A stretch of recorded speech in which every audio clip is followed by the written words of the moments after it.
Hey guys, how's it going? Just got off work and went camping this weekend. Got the camper out and up on some sawhorses, doing a couple little things. Just wanted to do another video since I rebuilt it and just talk about a couple things on it.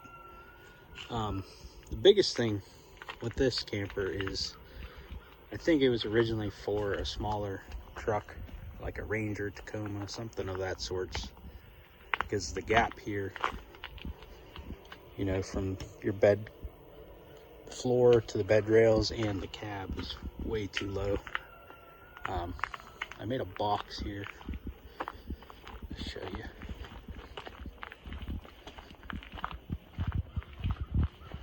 It's some 2x8s with a sheet of 1/2-inch plywood on top, and it just slides into the bed of the truck, removable. This is the back side here, and then it goes in between your bed rails so it doesn't walk around, and works good. A little heavy getting in and out, but it's not attached to the truck or the camper, you know, so it's nice and doesn't take up space or extra weight once everything is out of the truck and the camper. But another big thing is it was super narrow, so I'm welding up some 4x4 square tubing, steel tubing for this, but at the moment I just bought some longer carriage bolts, and I have some 2x6s stacked to get it to fit around the truck, because before I did that I would have to get it just in, raise this jack, take it off, and then push, and it was sketchy.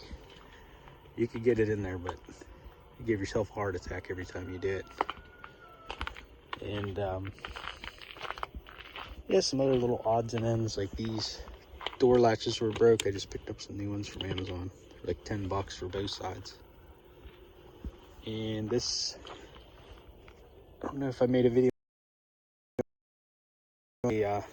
It goes into the pins on the truck tailgate and holds it, because the camper doesn't quite fit in the truck. It hangs over just enough, and I don't want to be taking the tailgate on and off, and it's nice to still have the backup camera. So I did that so I could still haul my boat. So here, I'll just throw this up there to show you. Kind of hard to explain what I was talking about here, but it there's some egg shapes here. Just, you know, wallet it out, and it sits down onto the original tailgate pins on the truck on both sides. And you know, to take it off, you just, you know, push it on both sides, and it's out of the way and free and clear. And what's nice too is this goes underneath the camper door when it's in the truck, because it only hangs out to about here. So you don't have to take this on and off when the camper's in there. It's out of your way, you don't trip on it. But we'll see if I can do this with one hand. But you know, it sits like this, and then you pick the tailgate up, grab onto it, line it up with the pins. So over here, click one side, click the other, and as you can see, the camper will stick out a hair. I should have did this video with the camper in, but I wasn't thinking.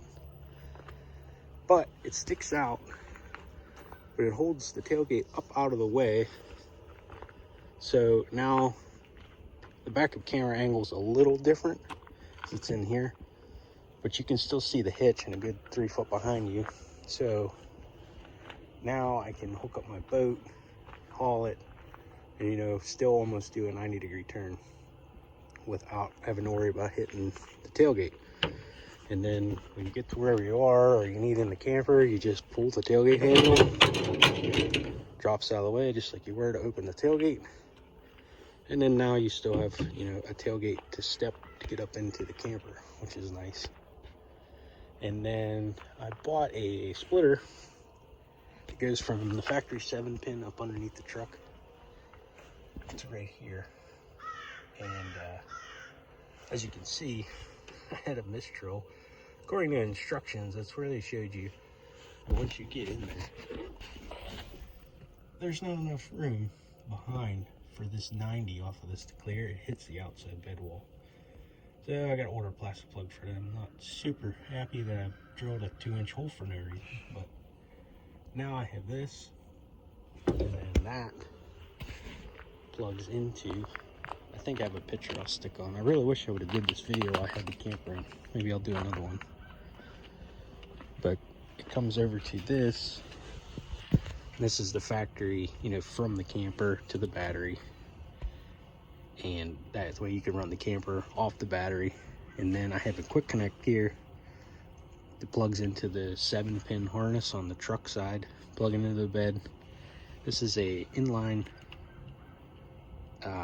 charge controller for a breakaway box on a trailer battery, and then a fuse. I think I have a 10 amp fuse in here, and then your positive, and then your ground, of course.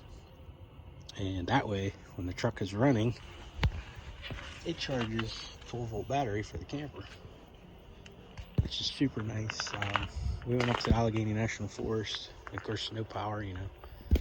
It was down to 18 degrees, and we ran lights, furnace, you know, everything. Basically the whole camper, you know, off of a 12-volt deep cell battery, deep cycle. And we ran it 20 hours, I think. And then I started the truck up, and, you know, we drove around, did some sightseeing. Truck was only running maybe 2 hours, if that. And it had the battery charged enough for another, you know, 20-hour stint with the battery. So it worked out really good. I really happy with that. I'd like to get a solar panel, but I just don't know of anywhere good to put it on here. But I'm really loving this camper. It's I can't believe that I was worried because the canvas top and the cold temperatures, but it did fine. I mean, 18 degrees, and the furnace cycled and kept it. I had the thermostat set at 70, and it's not like the furnace was running all night long, you know. It worked as advertised. It's really nice. I really like this thing. It's a little small, but it's perfect. It's not too heavy for the truck. Yeah, I ran the furnace all weekend and the propane fridge, and barely used any propane. So that's another thing I was worried about, but no issues going a whole weekend on that. Plus we were cooking, you know, steak and breakfast and all that on the stove. But I'm really liking this thing. It's really nice. But I noticed when I started extending this to clear the truck, started getting some play in here, and the wood was getting a little soft. I replaced all this side when I had it apart over here. I should have did this part, but it's not horrible yet.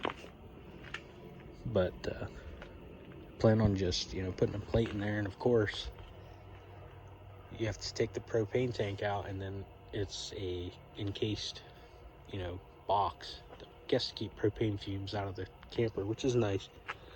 But you had to disassemble that whole box just to get to the wood underneath. But I ran new bolts up and put a big stainless plate in there, stiffened that up, and did that on all 3 corners. I'd like to go to a 4-corner jack system, but this works for now. But yeah, I thought I'd just do a little update video. Haven't really done anything on it since I rebuilt it. It's got a few odds and ends still left to do, but I really like it. It sits well, rides well in the truck. You know, you can, if you want to do a little wheeling off-road somewhere, you know, it's not that heavy of a camper, and you don't really have to worry about it that much, and you can have fun still.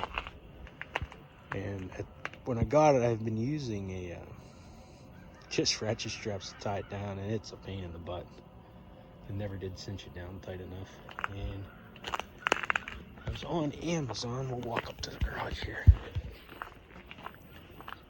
And since I bought the camper, I had my eye on these. They're a little, I mean, they're not expensive, but there's these, what are they called, brophy, or however you say it, truck bed. They sandwich the bed rail, and then the T, you know, holds it out. And they seemed kind of sketchy. They don't seem like they would hold, but they do. I saw some reviews on them, and people said, you know, they put them through heck and back, and they hold up. And sure enough, Amazon had I don't know, some kind of flash deal or whatever you call them, but it was an open box, and the box was pretty mangled. But an open box return, I think they were like $50, and I think they're normally $150 or maybe more than that. But everything was there for $50. You can't beat that. They seem really well made. And then I picked up a set of their turnbuckles. And once you get them in the bed and get them locked down, I mean, that camper's not going anywhere. And it's way nicer than the ratchet straps I was using. But yeah, thought I'd do a little update. And I posted on a Sunlight camper page and had some interest in the wiring for charging the battery while driving, so I thought I'd do a little bit on that. And I don't know, I think a lot of people would just take the tailgate off, but I really like this setup. Super simple. Just some, I mean, I think I got stuff laying around the garage. I think I got $12 in the tailgate pins off Amazon, but it works super good. It's light, it's cheap, and you don't have to rip the tailgate off and take the harness out every time. So, thanks guys. If you want to see anything else on this camper, let me know. Try to do some camping videos. I pretty bad with going somewhere and have an idea of filming, and then I never do. So we'll see if I can get a video next time. Thanks guys.